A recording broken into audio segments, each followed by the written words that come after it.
still lives, Eivor. It pains me to say. He does. Thank you. His day will come. Oh, gods. I hate long speeches.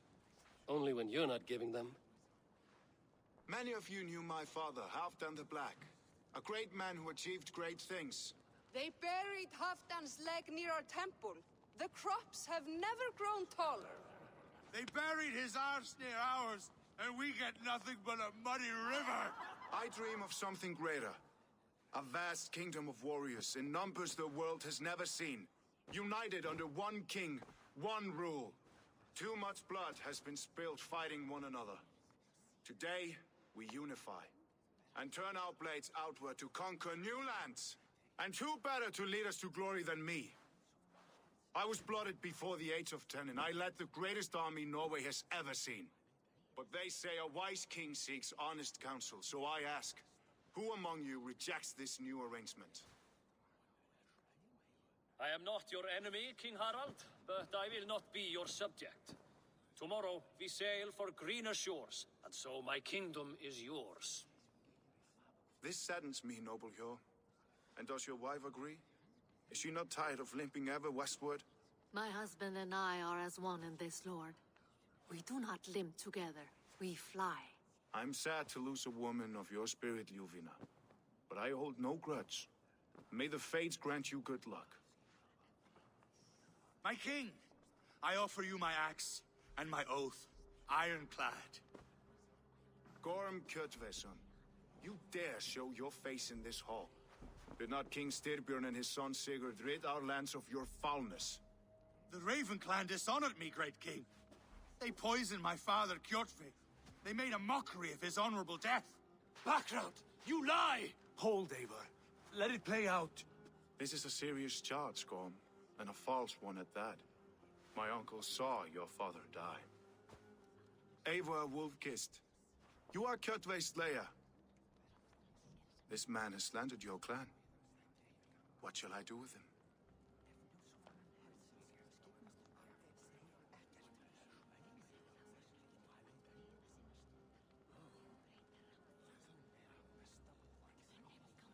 Exile, Lord.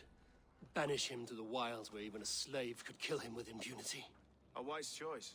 Death would be too easy a way out. Gorm, I name you Worm and call you exiled. Leave these lands by the next full moon, or I will feed you to the crows myself.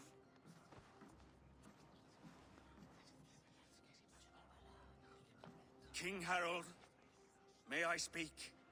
The floor is yours, King Styrbjörn. My people have held our land since the days when Odin himself walked among us. My kingdom is humble, but we have paid for it in blood. Our victory over Kjotve is proof that we will not lay down without a fight. All here have buried friends, brothers and sisters, sons and daughters. And I, for one, have had my fill of death. Let those who seek war look beyond our shores. If King Harald brings peace, then I am happy to bend my knee to him. What? What in hell's name are you doing, father? Securing a lasting peace, Sigurd. Our days of fighting are finished. You said nothing of this to me. Not a word. And I will not yield a title that should be mine by right. Then war will continue. Men will die, villages will burn, you foolish boy. This is our only way towards true peace. You will die a thrall, you drink-addled cow. Alone and toothless in a bed of straw. Forgive my son. He is ruled by his emotions. I take no offense, Styrbjörn Jarl, and I thank you for your fealty. It is natural to fear change, to resist it. But all things change and all things end. The lessons of Ragnarök are clear. We will speak again soon.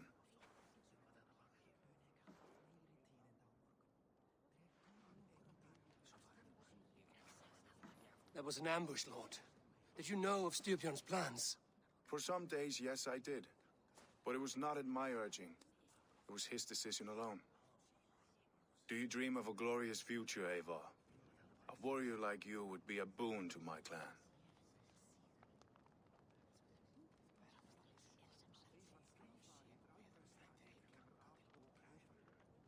I dream of a glorious death, but not at the cost of betraying my family. You intrigue me, Wolf-Kissed. Orphan and sibling, warrior and poet. You are many in one, it seems. You know much about me. I have eyes and ears everywhere, as any effective king must. Would you not be one of my ravens? I'm bound to Sigurd, and he to me. But if fate should cross our threats again... I understand. Yet should your fortunes change, you are welcome in my hall. But let us leave these matters for another time. Tonight, we will eat and drink like gods and wake in a kingdom made new.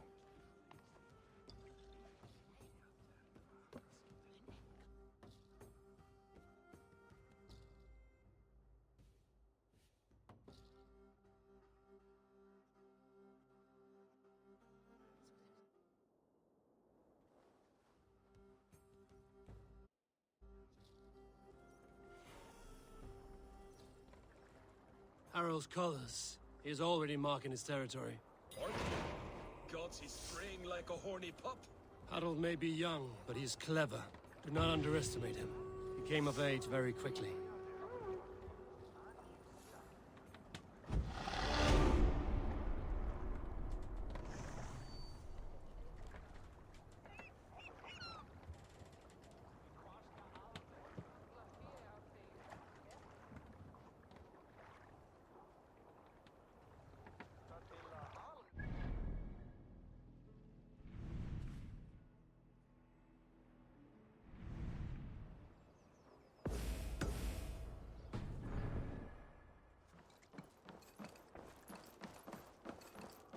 You there! What are you doing? If you wish to have words, come closer.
Sunan, guide me.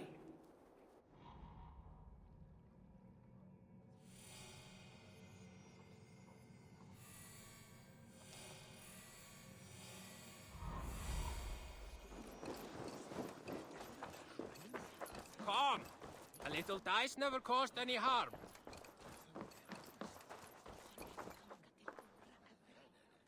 It's Eivor. Open the door.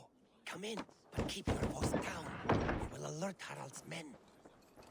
Where will we live? The English will fight back! The wars will never end! Or the... 2 days ago, we rid this land of Kjotve and his dogs. Yet today, we do not celebrate. Today we cower under a cloud of fear. But it need not be like this. We are not the heel-trodden subjects of a boy king. We are the Raven clan. Our destiny is our own. Did you know about your father's oath to Harald? I did not. And for that my anger burns hotter than any man's here. But I will not let that drive me into despair. We cannot stay in Norway. Not under Harald's boot. Not without fueling more war. So we push forward. To newer lands.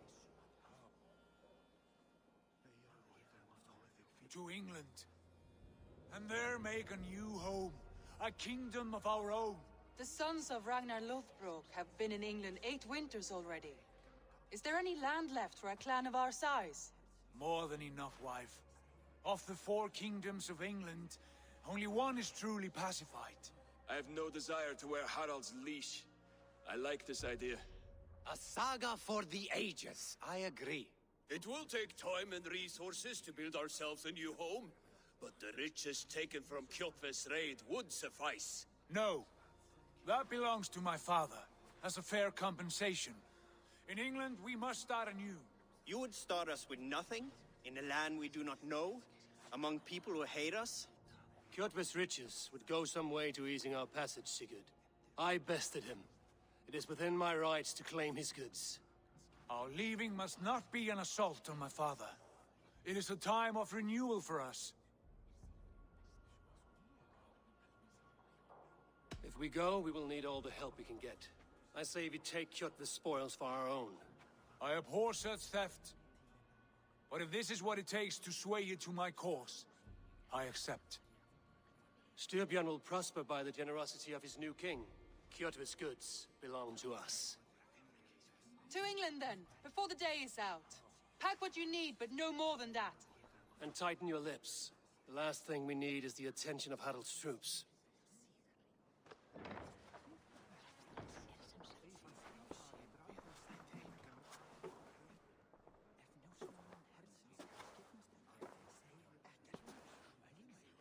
How much did you hear? Enough. A new path is revealed, and your journey will be challenging. Will you not join us? For my mother's sake, I cannot. But our threads will cross again before the final day. Until then, farewell.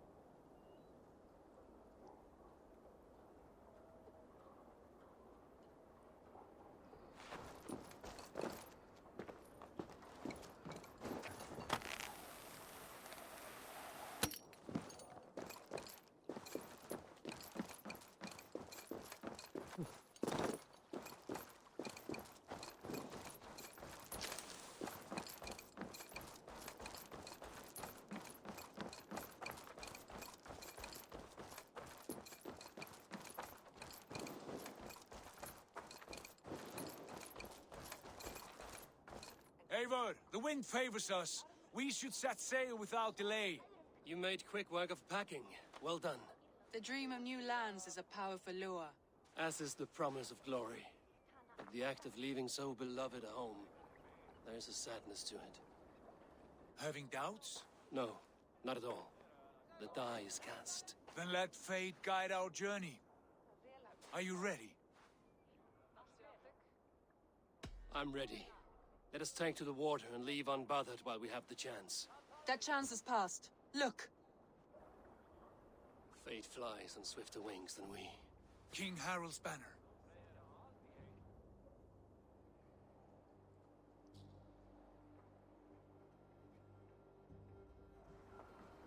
Sigurd, what is this assembly? What are you planning?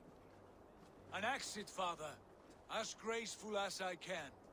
For if I cannot be king in the land of my birth, I will start a new saga. In England. Nonsense. Your place is here, son, at my side. There will be other victories soon. Other glories. My choice is made, father. Do not hope otherwise. There's nothing for me here. I must go make my name in the world.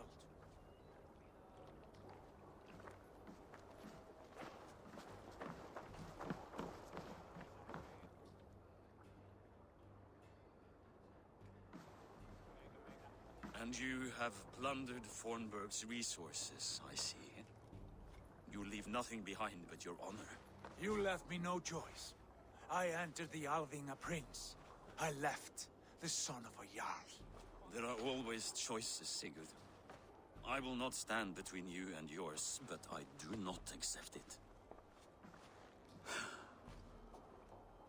17 winters ago, I opened my door to you, Eivor. And now, your only thanks is to rob me? I should have left you to the wolves. Sad old elk. Do not carry his words with you to England. He brought this day upon himself. I know.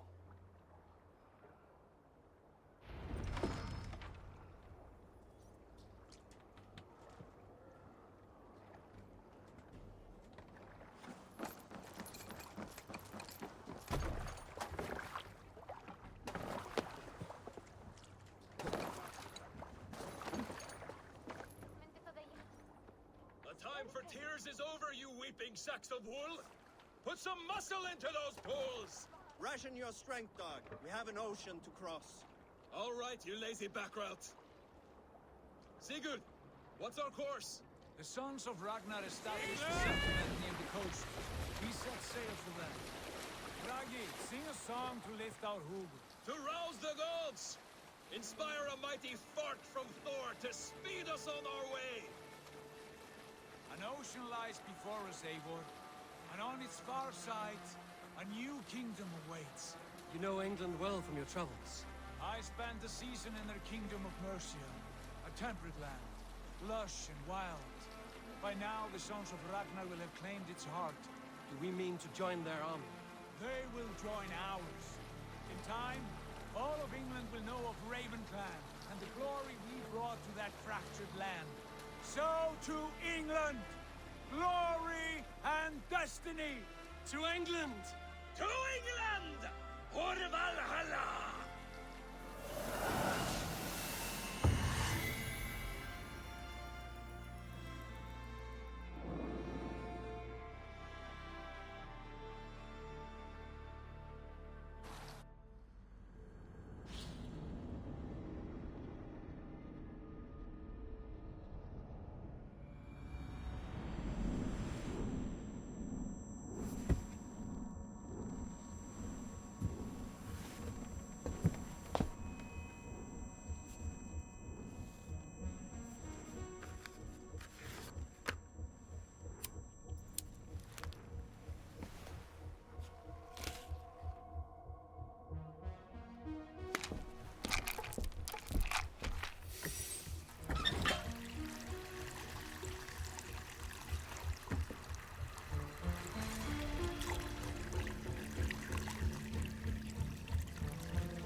In a lecture at the University of Cambridge, Dr. Sirka told a worried audience that scientists have few answers for them. Since the mass coronal ejection of 2012, the strength of the Earth's magnetic field has increased by a factor of 50,000.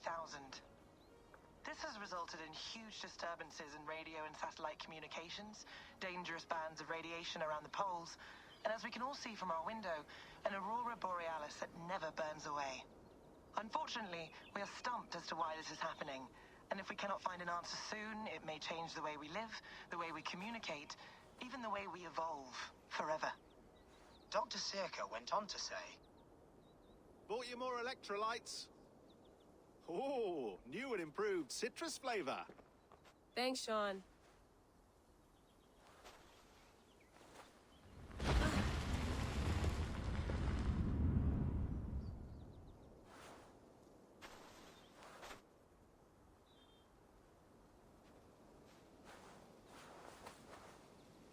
How do we fix this? How are you the key to everything?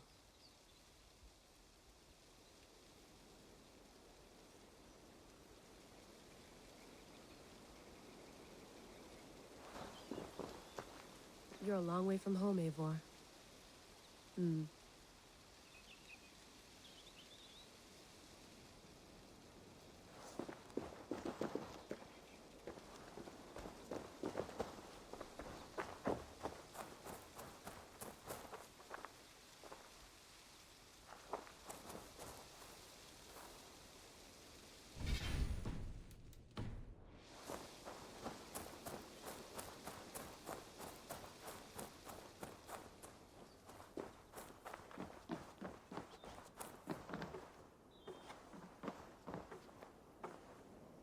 Beautiful. But it's not normal.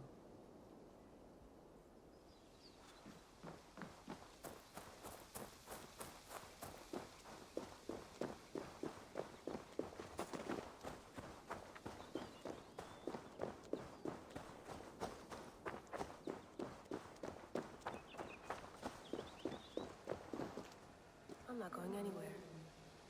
Not yet.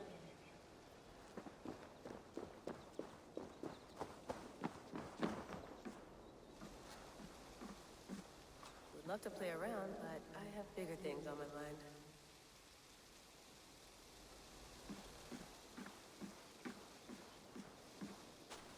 Did you get my tea? Some quality stuff here.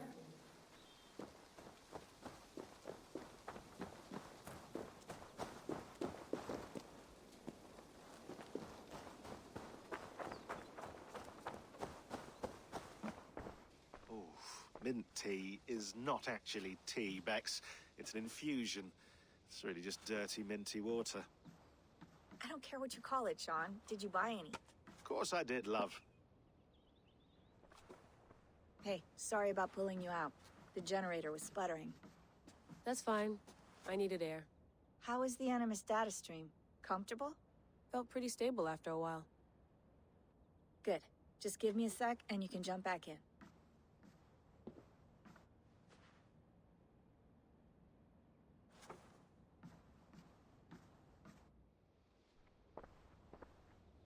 Another satellite came down. Did you see? I did. One of Abstergo's.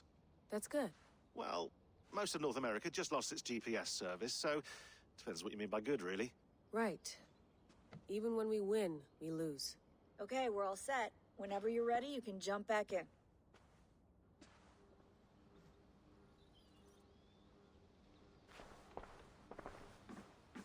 I went through hell to bring you here.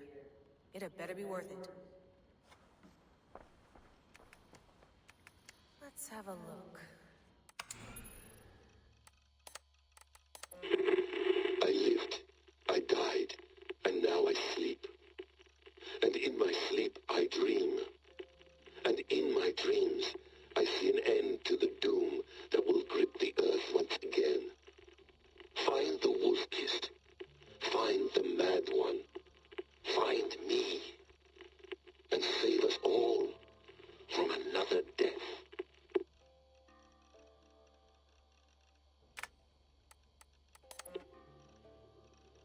No, come on, Sean. Turn that thing off. Oh, hold on. I like what you said there. I want to get this for posterity. Say it again, nice and loud. Seriously? Sure, come on. If nothing else, it'll give me leverage with your old man. Ah, that's your angle. Nice. What I said was, I wish I hadn't been born into the Assassins. I wish I had chosen this life. Is that good enough? Sure, but why is that? Because choice is the central idea of our creed. It underpins everything, right? It's about free will. It's about seeing the evidence before you and saying, yes, this is what I want. Or, no, this isn't for me. But when you're born into a group like this, or any other, like I was, you get mixed signals. You get told over and over again, this is what we believe. These are the rules. This is reality. No deviation. And if you question it, oh, they look at you like you killed a puppy. That's hardly free will. It's a weird irony when free will is your central belief, but nobody wants you to believe otherwise. I don't know how to say it exactly, but I always thought there was something self-destructive about our creed. If free will is the most important moral guidepost we have, we should be free to ignore it. To choose submission, for example. You know what I mean? Like, we should be free to side with the Templars.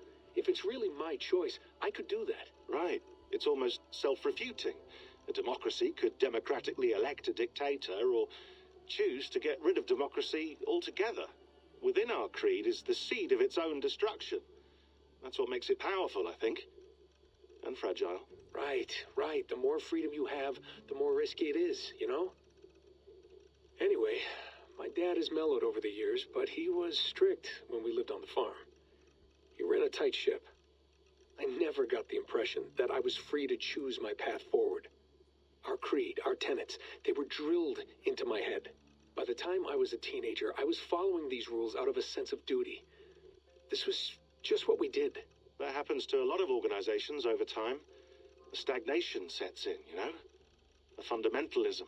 Yeah. Following the rules becomes more important than achieving whatever goal you set out for yourself. And people start to lose sight of the reason the rules exist. That's called deontology, or a form of it. Following a rule for its own sake, and not for the consequences it has. Yeah, but that feels backwards, doesn't it? Well, I think so.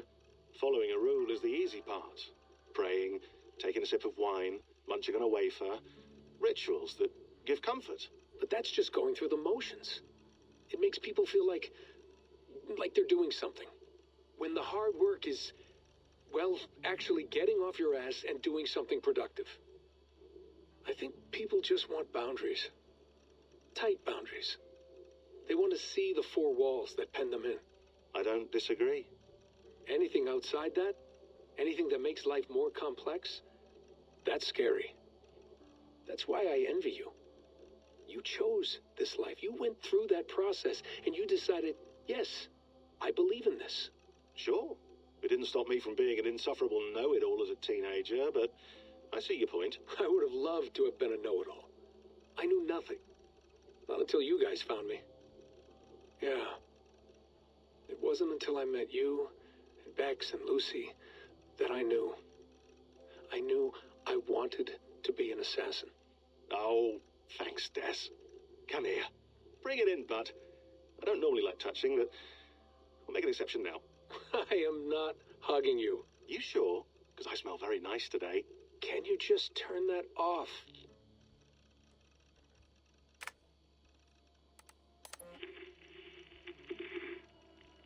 Layla, thought you might be interested in this. Conversations that Bex and I had with Desmond back in 2012. December, I think.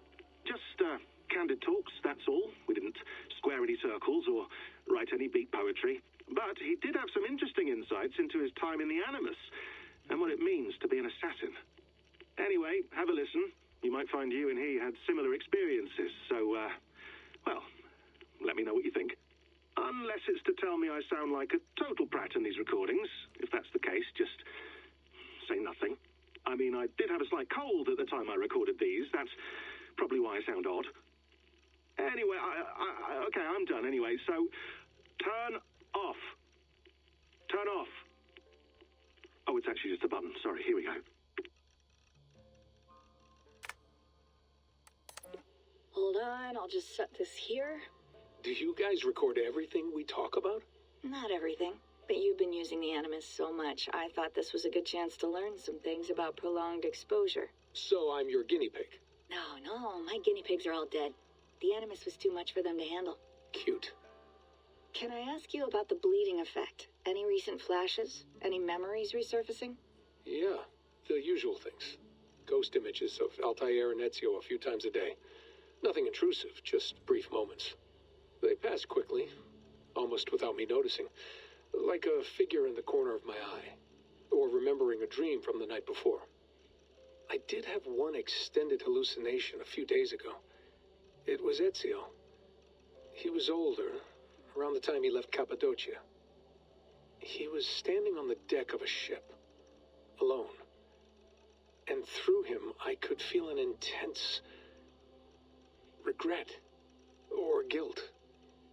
And it felt to me like he'd had a loss of faith in himself, in the creed, like he couldn't keep it up, couldn't stay true to his ideals.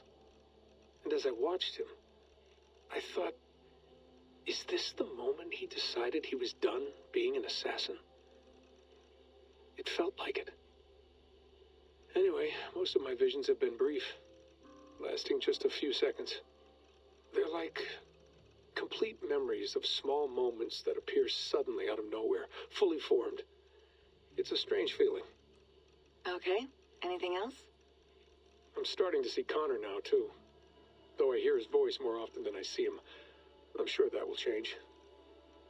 Oh, yeah, and yesterday, just before bed, I had a memory of being on a beach in the Caribbean with a bunch of sailors. Or maybe they were pirates. I don't know. No idea. Huh. We'll look into that. And how do you feel in general? In general? Well, I feel older, for one. Much older. And it's strangely comforting. I'm collecting the memories and skills and thoughts of so many people. I feel like I've lived a few hundred years or more. Is it possible that if I do this for too long, it'll push my own memories aside? That I'll be everyone but myself after a while? It's possible. That's called identity substitution. It's happened before, but it's rare. And someone with your background shouldn't need to worry. My background? You mean someone with my genes? My abilities? You have Isu DNA, and that lets you see things and do things and withstand traumas that other people can't. And I can suffer in ways that others can't. That's not something to be proud of. You mean the apple? Yeah. It has a pull, Bex. It tugs at my brain. It talks to me. Teases me. Drives me mad. And what I did to Lucy... God damn it. Nothing is worth the damage I did. The pain I caused. I know. But you're special. That's the point. I'm not special, Bex. I'm lucky. That's all. I understand. We're assassins. It's our creed that makes us different, not our genes, not our blood. Anyone can join us. That's true. But let's leave that aside for a second. What I want to know is, have you ever had any Isu memories resurface? Isu memories? I don't think so. I can't even begin to imagine what that would feel like. I think you'd know if you did. Maybe one day. We might be able to induce something. Jesus, let's fix the world first, okay? Before we start digging up my ancient ancestors. Deal. With my luck, I'll be related to some third-rate Isu like Sisyphus or something. Way to aim high, buddy. Hey, you gotta.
Hello, Layla.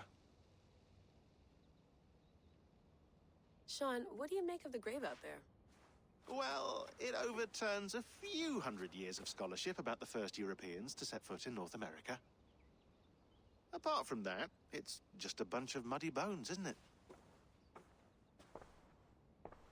Can we talk about this thing on my neck for a second? Ah, the mood stabilizer. Yes. It's not harmful, is it? I mean, I feel good, but I want to make sure there's no side effects. There shouldn't be. It's only blocking outside signals, a passive effect. So the staff doesn't, you know, mess with you. Sean, what happened last year, I had no control over that. I tried to resist. I understand. And your old team, maybe they don't. But we've seen that sort of thing before. Still, if you want to work with us and get to the bottom of why the world is about to end for the second time in 8 years, then you wear that thing until we say otherwise. William's orders. I know. It's not a problem. It's just a few more weeks, yeah? Just until we figure this out. You're right. I know you're right.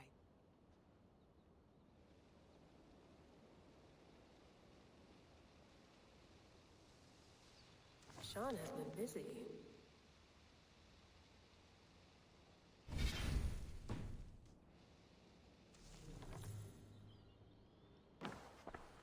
That's quite nice. Soothing. You mind if I put some music on? Go for it. Cool.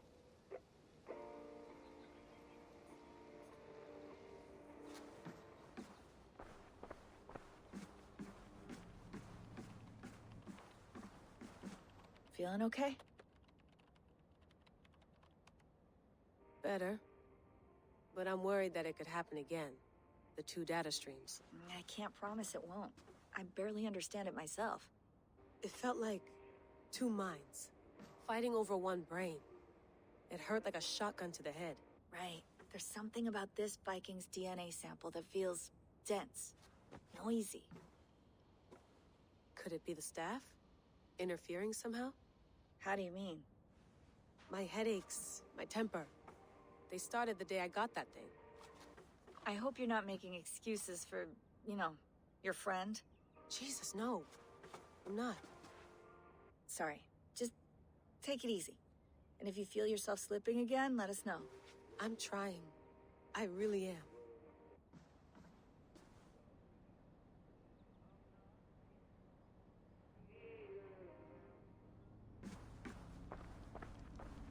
Be nice to sleep in a real bed when this is over.